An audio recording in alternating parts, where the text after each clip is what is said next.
preparation, balik ako sa FH, may preparation ka na ba? Preparation?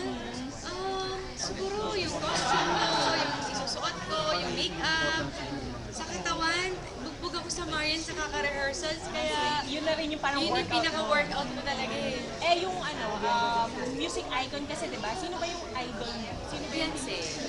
Oh, so ang sexy talaga. Ay, pak Hindi na pak. naman.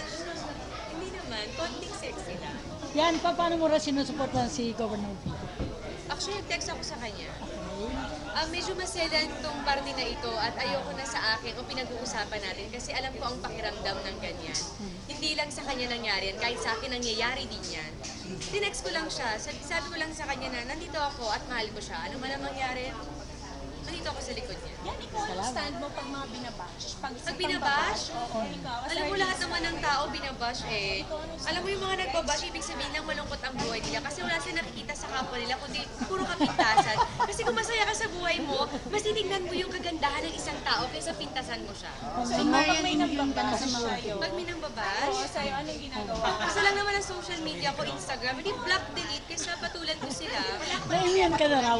Wala, binablock ko lang sila. Bye! Hirap kaya gumawa uli ng account, magagawa uli sila ng, ano ba yun, email ad, magagawa sila ng ganun. So, gawa na lang sila ng gawa. Pero Block ako ng block. na-immune ka na sa kanila. Matagal na akong immune. Hindi a big deal. May pinutulan ka yan. Sumagot. Pero yan, hindi mo iiwan sa kanila. Dahil ano ka, veterano ka na sa mga nagbabash. Hindi, alam mo, ayaw ko talagang pag-usapan kasi ang laki ng respeto ko talaga kay Ate V. At ang importante niyan, nagkakaintindihan kaming dalawa dahil alam niya nasa likod niya ako. At mahal ko siya. Yun ang importante. Hindi mo siya pinipang i-handle yung mga bagay. Kaya niya yun. Kaya niya yun. Hindi, nakakaawa lang talaga yung mga artista na binabash. Kasi unfair, yung mga artista kilala nila, pero yung mga nambabash na to, hindi naman kilala. So, what's the point para patulan mo sila? Unfair. So, dun pa lang, bakit papatulan, di ba? Block na lang. Block, delete. Gawa sila account, block ulit. Iba-ibang pangalan. Diba? Pahala sila. Yun lang yung nakikita ko eh. Kasi kung masaya ka talaga sa buhay mo, bakit kailangan mo mag-bash ng kapwa mo?